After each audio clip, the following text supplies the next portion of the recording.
सामान्यम आरंभ होता है सामान्य नामक पदार्थ का, जो कि ये द्रव्य गुण कर्म के बाद चौथा पदार्थ सामान्य। प्रमेय पदार्थ का निरूपण चल रहा है, अर्थ निरूपण, प्रमेय पदार्थों में निरूपण चल रहा है, अर्थों में यह चौथा अर्थ है। अनुवृत्ति प्रत्यय हेतु सामान्य। अनुवृत्ति माने समान आकार का प्रतीति, तो अनुगत प्रतीति भी कहते हैं। उसके कारण जो उसके हेतु जो है उसी का नाम जाति है, उसी का नाम सामान्य है। अरे कहाँ रहती है? द्रव्यादि त्रयवृत्ति। जाति जो है द्रव्य गुण कर्म तीनों में रहने वाली वस्तु है। नित्यम एकम अनेकानुगतंच, वह द्रव्यादि तीन में रहने वाली जाति वह नित्य है, अनेकों में अनुगत रहता है और वह एक है। तच्च द्विविधम, वह दो प्रकार का है, परम अपरंच, पर सामान्य और अपर सामान्य। परम सत्ता बहु विषयत्वात्, पर जो है सत्ता नाम से कहा जाता है, सत्व नाम से भी कहते हैं। सत्ता सत्व से पर्यायवाची है, पर सत्ता भी कह दिया जाता है बहु विषयत्वात्। क्यों उसको पर कह दिया? कि बहुतों में रहता है, बहुत द्रव्य गुण कर्म तीनों में रहता है। साच अनुवृत्ति प्रत्यय मात्र सामान्य मात्र, लेकिन वह पर सत्ता सामान्य आकार माना जाए। सामान्य का सामान्य रूप है, वो जाति का एक सामान्य रूप है सत्ता, क्योंकि अनुवृत्ति प्रत्येक मात्र के प्रति कारण होने से। और दूसरा ऐसा नहीं है, वह सामान्य में विशेष है।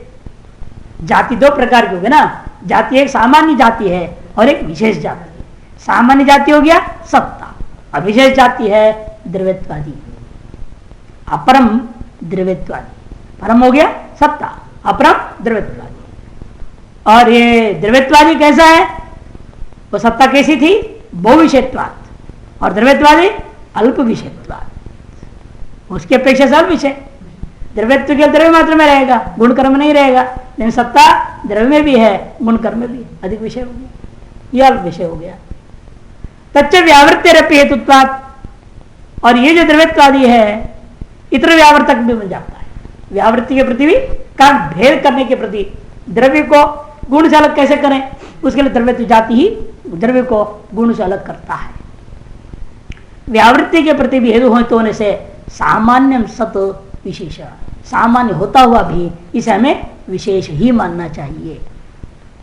माने विशेष जाति, एक सामान्य जाति है सत्ता, विशेष जाति है द्रव्यत्व गुणत्व कर्मत्व रूपत्व रसत्व, जितने भी सारा विशेष हो, क्योंकि एक की अपेक्षा दूसरा अल्प विषयों वाले ही होते हैं, अल्प अधिकरणों में रहने वाला होता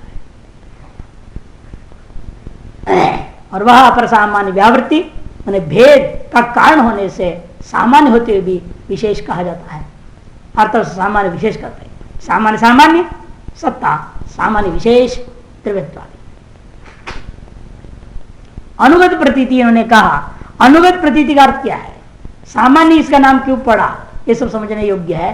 सामान्य का नाम इसलिए पड़ा कि समानानाम भाव इति सामान्य, समानानाम भाव, समान है पदार्थ, जब समान पदार्थों में समान अर्थों में सीधे सीधे कहो तो में रहने वाला वस्तु है, एक धर्म है, उसका नाम सामान्य है। समान नाम भाव इति सामान्य, ये क्षय प्रत्यय होता है। तस्य भावस्तु तोड़ो सूत्र के अधिकार में है, भावार्थ में ही क्षय होता है, इसे समान नाम भाव क्षय प्रत्यय कर दिया। क्षय का यह बचा सामान्यम आदि वृद्धि होकर के सामान्य बनता, आकार लोगों मिल गया। भाव का मतलब क्या है? वहां सूत्र में क्या अर्थ किया था भाव का?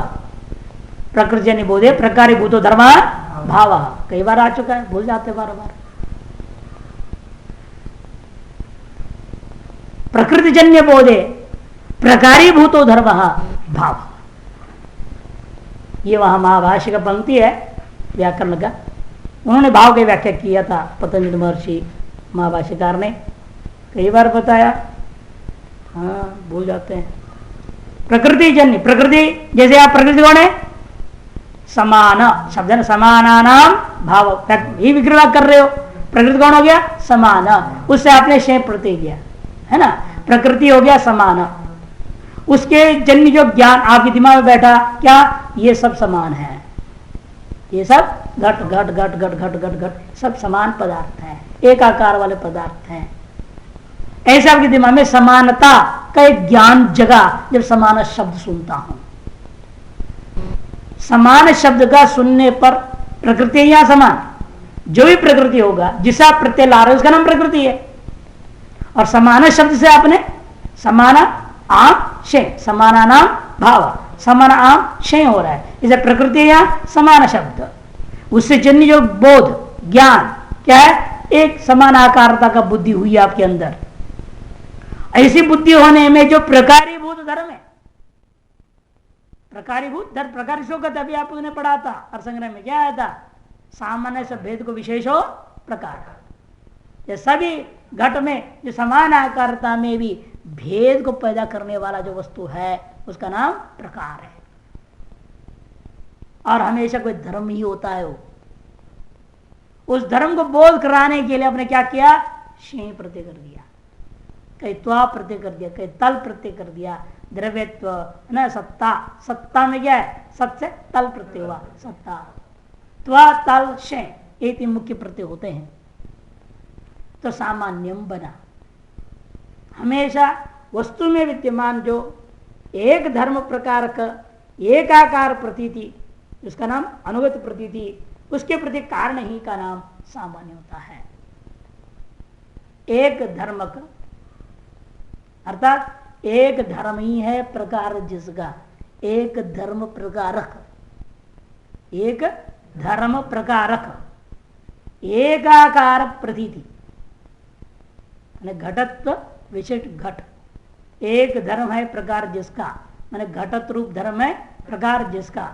ऐसा जो एकाकार प्रतीति क्या है? ऐंगट ऐंगट ऐंगट ऐंगट ऐंगट ऐंगट ऐंगट ऐंगट हो रहा है बार बार, इत्याकार एकाकार प्रतीति हुई, इसी का नाम अनुगत प्रतीति। एतार्श अनुगत प्रतीति का कारण कौन है? वो जो घटक जो प्रकार था पहले, उस घटत्व का नाम सामान्य है।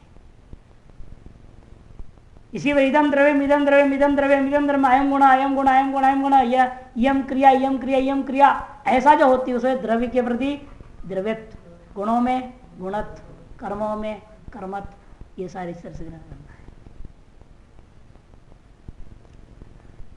है। एक धर्म प्रकार का एकाकार प्रतीति का नाम अनुगत प्रतीति है। तार्श अनुगत प्रतीति का प्रति कारणभूत वस्तु है, उसी प्रति विद्यमान जो प्रकार है, धर्म है, उसी का नाम जाति है, उसी का नाम सामान्य है। जैसे अनुवृत्ति प्रत्यय हेतु या अनुगत प्रतीति हेतु एक ही बात है। अनुवृत्ति प्रत्यय कहो, अनुगत प्रतीति कहो, एक ही चीज है। कहां कहां जाति नहीं मानी जाएगी, ये व्यवस्था बहुत जरूरी है। पहले भी कई बार बता चुका तो श्लोक को, यहाँ टीका में देखिए 496, व्यक्तिरभेदस्तुल्यत्वं संकुर्वथानवस्थिति रूपहानिर संबंधो जाति बाधक संग्रह। व्यक्ति का भेद, व्यक्ति का तुल्यता, संकर, अनवस्था, रूपहानि और असंबंध, ये 6 दोष जाति कहलाने में बाधक हुआ करती हैं। जैसे व्यक्तिरा भेद, आकाश है, काल है, दिक्क है, इनको क्या मानते हैं आप? एकम। आकाश को एकम का, काला को एका का, दिक्क को एका, एक होता है। जब वस्तु एक है उसके अंदर जाति नहीं हो सकती कि अनेकानुगत कहां बनेगा? नित्यम एकम अनेकानुगत होना चाहिए ना। जो चीज ही एक है, अनेक है ही नहीं, तो अनेक अनुगत कहां से बनेगा हमको? अतः उसमें जाति होती ही नहीं। एक हो उसमें जाति नहीं होती। जैसे ब्रह्म में ब्रह्मत्व जाति वेदांत में भी नहीं माना जा सकता है, निर्धर्मक है ब्रह्म। इसीलिए व्यक्तिरभेद, उसका लक्षण दिया देखो, व्यक्तिरभेद का लक्षण, स्वाश्रयनिष्ठ स्वाश्रय प्रतियोगी का भेदाभाव व्यक्तिरभेद। स्व से लेना आकाशत्व, ये आकाशत्व जाति नहीं हो सकता, किंतु आकाशत्व को क्या बोलेंगे, फिर अखंडोपाधि कहेंगे। उपाधि दो प्रकार के, सखंडोपाधि और अखंडोपाधि, और इसको देखें आप आकाशत्व को शायद सखंडोपाधि में लाएंगे। जिस उपाधि की व्याख्या हो सकती है वह सखंडोपाधि है, जिस उपाधि की व्याख्या नहीं हो सकती है, निर्वचन नहीं कर सकते आप, उसको अखंडोपाधि कहते हैं। और आकाशत्व की व्याख्या हो सकती है, शब्दाश्रित्व आकाशत्व, इसलिए आकाशत्व को सखंडोपाधि के रूप में ही लेंगे। स्व माने आकाशत्व, उसके आश्रय में विद्यमान स्वाश्रय प्रतियोगी का भेदा भाव आकाशत्व का आश्रय प्रतियोगी है, जिसका ऐसा भेद कहीं भी नहीं मिलेगा, अतएव व्यक्ति भेद कहा जाता है।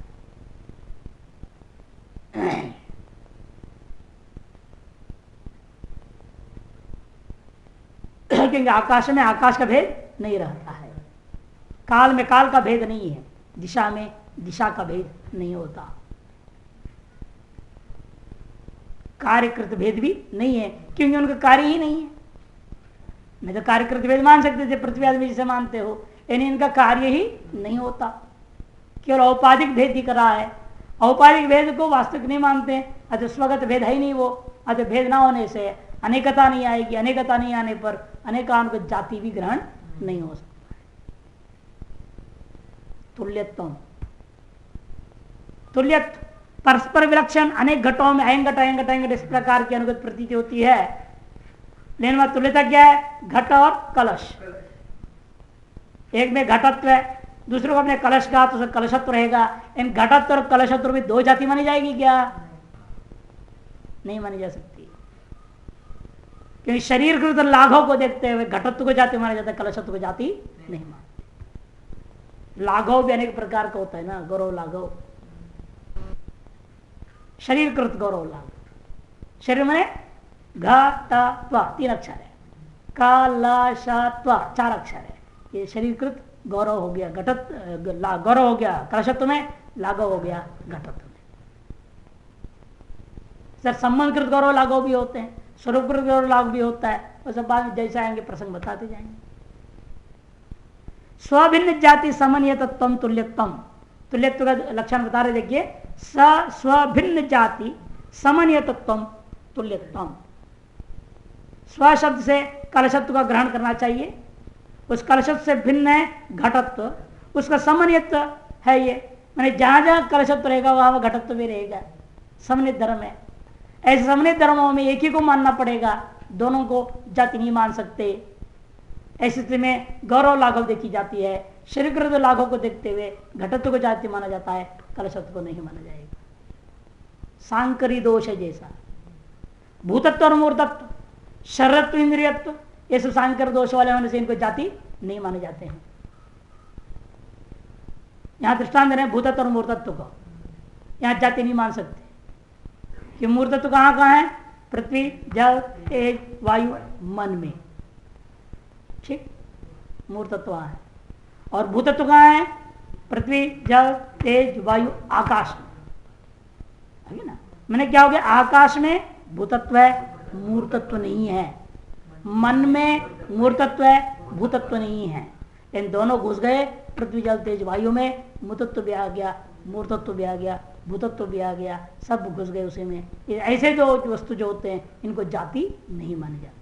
अन्यत्र अन्यत्र अभाव होता हुआ एकत्र दोनों का समावेश हो जाना, माने आकाश में मूर्तत्व भाव, मन में भूतत्व का भाव, ऐसे दोनों का यहाँ समावेश हो गया पृथ्वी आदि में।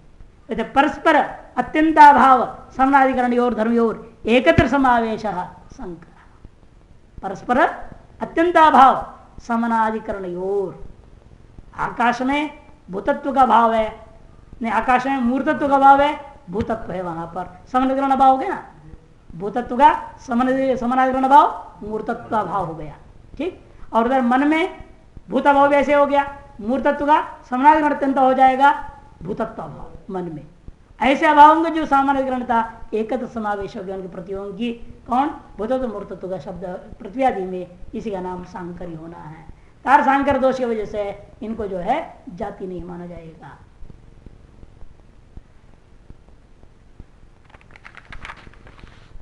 और उसके बाद आता है सांकर दोष के बाद, इसे शरीरत्व इंद्रियत्व को भी लेना ना अपने आप। अनवस्था दोष, क्लिप्त सजातीय वस्तु परंपरा कल्पना अनवस्था। सिद्ध वस्तु के सजातीय वस्तुंतर की आप कल्पना कर रहे हो, वह वस्तु परंपरा कल्पना, वस्तु की परंपरा की कल्पना कर लिया, सजातीय वस्तु की परंपरा की कल्पना करना, अनंत अभिनव, पहले प्रमाण शून्य अनंत पदार्थ परिकल्पना अनवस्था। प्रमाण शून्य है और नए नए पदार्थ माने जा रहे हो, उसी का सजातीय वस्तु की माने जा रहे हो, उसी का नाम अनवस्था दोष हो जाता है। जैसे सामान्य में सामान्य मानना, जाति में जाति मान गई, द्रव्यत्व में क्या है, द्रव्यत्व है, द्रव्यत्व में क्या है, द्रव्यत्व है, द्रव्यत्व में क्या है, द्रव्यत्व है। ऐसे करोगे तो सजातीय अनेक चीज मानते जाओगे, वो अनवस्था दोष हो जाता है। इसे जाति में जाति नहीं मानी जाती है।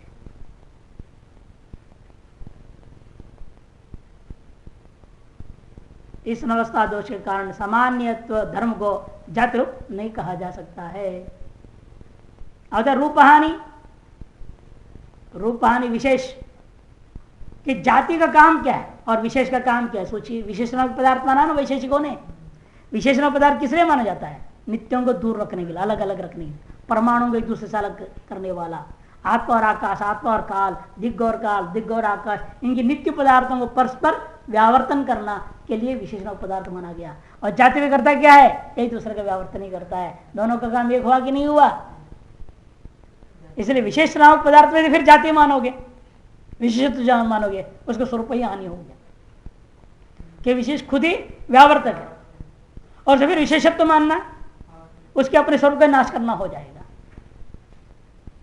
जैसे सामान्य रहितत्व सति, सामान्य भिन्नत्व सति संवेदात्मक विशेषगत रूपस्य हानि इति रूप हानि ही। सामान्य से रहित है और सामान्य से भिन्न, विशेष कैसा है, सामान्य रहित वस्तु है और सामान्य से भिन्न है, संवेदात्मक और समवाय संबंध से कहीं ना कहीं रहता भी, नित्य द्रव्य में रहता है। ऐसे जो विशेषगत रूपस्य, विशेषगत जो स्वरूप था उस स्वरूप का ही हानि हो जाने का नाम रूप हानि है। इसलिए विशेष में विशेषत्व को कोई जाति नहीं माना जाएगा। स्वतो व्यावर्तको विशेषा, ये विशेष कैसे हैं, वो स्वयं ही व्यावर्तक होते हैं। जो स्वतः व्यावर्तक है उसे फिर व्यावर्तन करने के लिए कोई और चीज मानने की जरूरत नहीं होती है। अब अंत में आता है असंबंध। समवाय संबंध भी किस संबंध से रहता है, ये कल्पना नहीं होती है ना। द्रव्य और गुण के पीछे समवाय है, इस समवाय पदार्थ माने दो पदार्थों को परस्पर जोड़ने के लिए एक संबंध आपने कल्पना करा। द्रव्य एक पदार्थ था और गुण एक पदार्थ था, दोनों पदार्थों के बीच में एक संबंध आपने माना, समवाय संबंध। हम कहते वो भी पृथक पदार्थ है ना तुम्हारे मत में, जो वो भी अलग पदार्थ है, वो किस संबंध से बैठेगा, किस संबंध से बैठेगा द्रव्य में, किस संबंध से बैठेगा गुण में। समवाय खुद जो है गुण में किस संबंध से है और द्रव्य में किस संबंध से है, उसके लिए अलग दो संबंध कल्पना करोगे, वो भी संबंध भिन्न है कि अभिन्न है। यदि स्वतंत्र पदार्थ है फिर हम उसे भी पूछेंगे, फिर वो किस संबंध से बैठेगा, एक और संबंध कल्पना करोगे, है कि नहीं। संबंध की कल्पना में अनवस्था दोष को भय से क्या होता है, असंबंध मानना पड़ता है। यह असंबंध ही संबंध में जाति को मानने में रोक देता है। समवाय में समवायत्व जाति नहीं होती। समवाय में रहने वाला जो समवायत्व धर्म है तथा अभाव में रहने वाला जो अभावत्व है वो भी धर्म है, जाति नहीं हो सकता। उसके जाति रूप होने में असंबंध ही सबसे बड़ा बाधक है। असंबंध का लक्षण क्या है, प्रतियोगिता अनियोगिता अन्यतर संबंधेन समवाय अभाव असंबंध। प्रतियोगिता संबंध और अनियोगिता संबंध से समवाय का जो अभाव है उसी को असंबंध कहते हैं। अर्थात प्रतियोगिता संबंध से अलग, अनियोगिता संबंध से अलग कोई समवाय नाम का चीज ही नहीं है। पृथ्वी आदि द्रव्यों, अधिक द्रव्यों में गुण तथा कर्म समवाय संबंध से रहते हैं। उस गुण कर्म के समवाय का प्रतियोगी गुण कर्मी होंगे और पृथ्वी आदि द्रव्य उसके समवाय संबंध के अनुयोगी होते हैं। इस कारण गुण कर्म का समवाय प्रतियोगिता संबंध से गुण कर्म में रहेगा और अनुयोगिता संबंध से उन पृथ्वी और द्रव्य में रहेगा। इसे द्रव्य गुण कर्म इन तीनों पदार्थों में जाति का रूप सामान्य जो है समवाय संबंध से रहता है। इसी प्रकार से जातियों को भी समझो, जैसे गुण कर्म द्रव्य में, इस द्रव्य गुण कर्म में जाति भी समवाय संबंध से रहेगा। वहां भी किस समझ से समवाय भी कैसे रहेगा? प्रतियोगिता का समझ से रहेगा। सब जगह समवाय प्रतियोगिता और अनुयोगिता से अलग कुछ भी नहीं है। प्रतियोगिता संबंध अनुयोगिता संबंध रूपा संबंध से अलग समवाय नाम की चीज वास्तव स्वतंत्र वस्तु ही नहीं होता। अतः वो अनेक नहीं, एक ही है। जब एक है समवाय, फिर तो प्रतियोगी भेद से अनुयोगी भेद से समवाय को अनेक माना जा सकता है, लेकिन समवाय अपने आप में अनेक नहीं है, एक ही है। अतः जो एक होता है उसमें जाति नहीं होती है। अनेक मानने लगोगे फिर वो किस संबंध से मानोगे? असंबंधता रूपी दोष आ जाएगा। अतः यहाँ पर जाति को नहीं माना जाता है समवाय में। ये व्यवस्था हमने दिया। अर्थात समवाय में जाति मानने में अनवस्था का कहने का तात्पर्य हुआ, और विशेष में जाति मानने से रूप हानि हो जाएगी, और समवाय में जाति मानने में असंबंध हो जाता है। क्योंकि आपको पूछा जाएगा ना, समवाय में जाति मान लिया आपने, समवायत्व माना, ठीक है, समवाय में समवायत्व यदि जाति मानोगे तो हम पूछेंगे समवायत्व जाति समवाय संबंधों में किस संबंध से रहेगा? भाई आपने अन्यत्र क्या बोला? जाति द्रव्य में, जाति गुण में, जाति कर्म में। जैसे द्रव्यत्व जाति द्रव्य में, गुणत्व जाति गुण में, कर्मत्व जाति कर्म में। इसमें कुछ सामान्यत्व जाति समवायत्व जाति समवाय में। किस समझ से रहेगा? समवाय समझ से रहेगा क्या? यदि आपसे पूछा, जैसे आपने कहा ठीक है, द्रव्यत्व जाति द्रव्य समवाय समझ से रहता है, गुणत्व जाति गुण में समवाय समझ से रहता है, कर्मत्व जाति कर्म समवाय समझ से रहेगा। यदि समवायत्व को भी जाति कहोगे, हम आपसे पूछेंगे समवायत्व जाति समवाय संबंध रूपा अपना अधिकरण में किस संबंध से रहेगा? एक और समय संबंध मानना पड़ेगा। वो अधिकरण में तो समय संबंध से भिन्न है कि अभिन्न है? अब भिन्न मानो तो अनावस्था आ जाएगी, अभिन्न मानो तो अधिकरण से अलग है ही नहीं, फिर संबंध क्या है वो? फिर तो असंबंधी मानना पड़ेगा। इसलिए इनका समवायत्व को जाति ही नहीं मानना, उपाधि मानना। संगति लग जाएगी। उपाधि की व्याख्या कर लो, नित्य संबंधत्व समवायत्व व्याख्या हो गई, इसे सखंड उपाधि हो गया। अधिकतर उपाधि सखंड उपाधि होती है, अखंड उपाधि ढूंढना बड़ा कम होता है, मुश्किल से मिलता है अखंड उपाधि। क्योंकि सब उपाधियों की व्याख्या हो जाएगी, निर्वचन करोगे। शरीरत्व जाति नहीं मान सकते, भूतत्व जाति नहीं मान सकते, ये सब क्या है? आप किसी व्याख्या करते हैं। मूर्तत्व क्या है? क्रियावत्व मूर्तत्व, बहिरेंद्र प्रत्यक्षत्व भूतत्व, सभी व्याख्या कर दिया। शरीर का अंत्यावयत्व शरीरत्व, इंद्र का लक्षण कर देते हो, जो लक्षण है वही उसकी निर्वचन हो गई, व्याख्या हो गई, तो सब अखंडोपाधि नहीं रह सकते, सब सखंडोपाधि हो जाते हैं। जिसका निर्वचन ही नहीं कर सकते आप, जैसे ब्रह्म में ब्रह्मत्व निर्वचन नहीं कर सकते आप, इसलिए अखंडोपाधि हो जाएगा। निर्वचनीय उपाधियों को अखंडोपाधि कहते हैं। न्याय में बताएंगे अब अखंडोपाधि कौन कौन होता है, बताएंगे। ये नीचे आ रहा है, देखिए।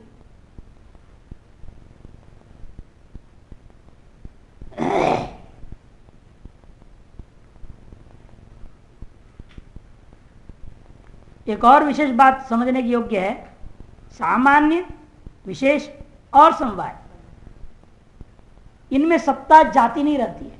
आपने कहा ना द्रव्य गुण कर्म तीन में सत्ता रहती है, इनमें सत्ता नहीं रहती है। जब सत्ता नहीं रहती है, आप कैसे बोलते हो सामान्यम अस्ति? अस्ति कहां से बोला? विशेषण पदार्थो अस्ति, समवाय संबंधो अस्ति, अस्ति कैसे जुड़ रहा है वहां जब सत्ता है नहीं?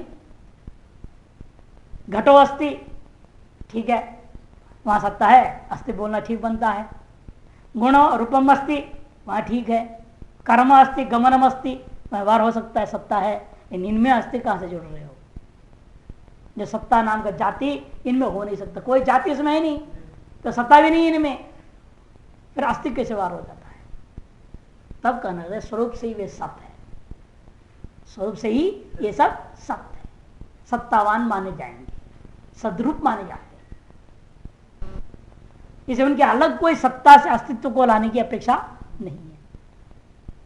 सत्ता से अस्तित्व सिद्ध करने के लिए अपेक्षा नहीं इनमें, वह स्वतः ही सद्रूप है। कौन से सामान्य, विशेष और समवाय, ये तीन चीज। ऐसा नहीं है कि अपनी व्यवस्था है। इसको लेकर सब वेदांत खंडन, यही सब कमजोरियां हैं, ये जानबूझ के बोल रहा हूं। इन कमजोरियों को पकड़ो तो वेदांत में इसके जब खंडन करो तो समझ में आएगी। ये टिकाऊ बातें, तर्क नहीं है सब। आकाशत्व धर्म को उपाधि कहा है। कालत्व, दिक्त्व, भूतत्व, शरत्व, इंद्रियत्व, सामान्यत्व, विशेषत्व, समवायत्व, अभावत्व, सबको आपने उपाधि कहा। जाति रूप नहीं हो सकता है कहा। ये जो उपाधियां हैं दो प्रकार की हैं। जो जाति से भिन्न है उसका नाम उपाधि है। यहाँ तात्पर्य वो नहीं लेना जो पहले उपाधि का लक्षण किया था ना, उप समीवर्तनी पदार्थे आधीयते स्वगुणायते उपाधि, वो अलग बात थी। वो उपाधि का लक्षण यहाँ नहीं है। और अनुमान में एक उपाधि आया था साध्य व्यापक साधना व्यापकत्म, वो भी उपाधि का लक्षण यहाँ नहीं लेना है। दो उपाधि पहले पढ़ चुके हैं ना। ये तो प्राणापान संज्ञाम लभते एकोपि उपाधि वेदात प्राणापान संज्ञाम लभते। उपाधि अर्थ भी किया था स्थान रूप उपाधि और क्रिया रूप उपाधि, वहां उपाधि का लक्षण अलग। और व्याप्यत्व सिद्ध में जो उपाधि स्वाभाविक व्याप्ति हेतु व्याप्यत्व सिद्ध और उपाधि साध्य व्यापक साधना व्यापकत्व उपाधि किया था, वो एक अलग लक्षण थी। यहाँ उपाधि का तात्पर्य इतना ही है, जाति भिन्नत्व उपाधि। और सगंडोपाधि और अखंडोपाधि नाम से दो प्रकार की उपाधियां होती है। बहुपदार्थ घटितो धर्म, निर्वचनीयो धर्म, सगंडोपाधि। बहुपदार्थ घटित हो, अनेक पदों के द्वारा बोला जाए, व्याख्या किया जाए। बहुपदार्थ घटित निर्वचनीयो धर्म, सखंडोपाधि। बहुपदार्थ घटितो निर्वचनीयो धर्म, सखंडोपाधि। जैसे आपने आकाशत्व की व्याख्या किया। आकाशत्व क्या है? शब्द समवायी कारणत्वम, शब्द समवायी कारण, अनेक पदार्थों के द्वारा बुद्धि हो गया आकाशत्व। बहुपदार्थ घटित निर्वचनीय धर्म हो गया आकाशत्व। इसी प्रकार से शरीरत्व कहेंगे अंत्यावृत विशिष्ट चेष्टाश्रयत्व शरीरत्व। ऐसे अनेकों पदार्थों के द्वारा बोध कर रहे हो आप शरीरत्व को। इसलिए सब सगंडोपाधि कहे जाते हैं। शिष्टत्व, इंद्रियत्व, विषयत्व जितने भी है ये सब व्याख्या होने के नाते सगंडोपाधि है। और अनिर्वचनीय धर्म वो अखंडोपाधि। जिस धर्म का किसी प्रकार से निर्वचन नहीं हो सकता उस धर्म को अखंडोपाधि कहते हैं। जैसे प्रतियोगित्व, नयकों में अनुयोगित्व की क्या व्याख्या करेंगे आप? जैसे द्रव्य को हमने अनुयोगी नाम रख दिया है ना, और उसमें रहने वाले गुण को प्रतियोगी कह दिया कि योग है, योगी, योग वाले, योग माने संबंध, योग माने यहां संबंध, संबंध वाले का नाम योगी। योगो अस्य अस्ति, संबंधो अस्य अस्ति। दो संबंधियों को हम कहेंगे योगी। इसलिए द्रव्य भी योगी है और गुण भी योगी है। उन दोनों योगियों में फर्क करने क्या कहा? जिसमें रहता है आधार को अनु नाम रख दिया, अनुयोगी। और जो रहने वाला है उसका नाम प्रति, क्यों आश्रय की अपेक्षा कर रहा है, प्रति, अपेक्षा करने से उसका नाम प्रतियोगी नाम रख दिया। जिन जो द्रव्य में अनुयोगित्व है गुण में प्रतियोगित्व है। इसे द्रव्य में अनुयोगित्व है, कर्म में प्रतियोगित्व है। स्वयं गुण भी अनुयोगी हो जाता है गुणत्व दृष्टिया। जब गुणत्व विचार करते क्या होगा? गुणत्व प्रतियोगी हो गया और गुण अनुयोगी हो गया जो आधार होने से। इसे अनुयोगित्व और प्रतियोगित्व कोई ठिकाना नहीं है ना। एक स्वरूप निश्चय नहीं उसका, एक आकार विशेष निर्णय नहीं उनका, अतः उसके एक तरह से निर्वचन भी नहीं हो सकता। एक अनुगत आकार हो तो हम उसके निर्वचन भी कर सकें, अनुगत आकार न होने से निर्वचन नहीं होगा। अतएव अनुयोगित्व, प्रतियोगित्व, विषयत्व, ये सब क्या चीज है? इन चीजों को हम क्या मानते हैं? अखंडोपाधि मानते नहीं आएगी। ये इंद्रिय यद गृहते तेन इंद्रिय तनिष्ठा जातिर गृहते। और ये जो है अखंडोपाधि इसलिए इंद्रियों के द्वारा ग्राह्य नहीं है। इंद्रिय ग्राह्य नहीं है, अनुमान कर लेते ये इसमें रह रहा है इसलिए नाम रख दिया आपने। अनुयोगित्व आपने मान लिया, उसको संज्ञा दे दिया, प्रतियोगी संज्ञा दे दिया। इन इंद्रियों के द्वारा अनुयोगिता या प्रतियोगिता का प्रत्यक्ष नहीं होता।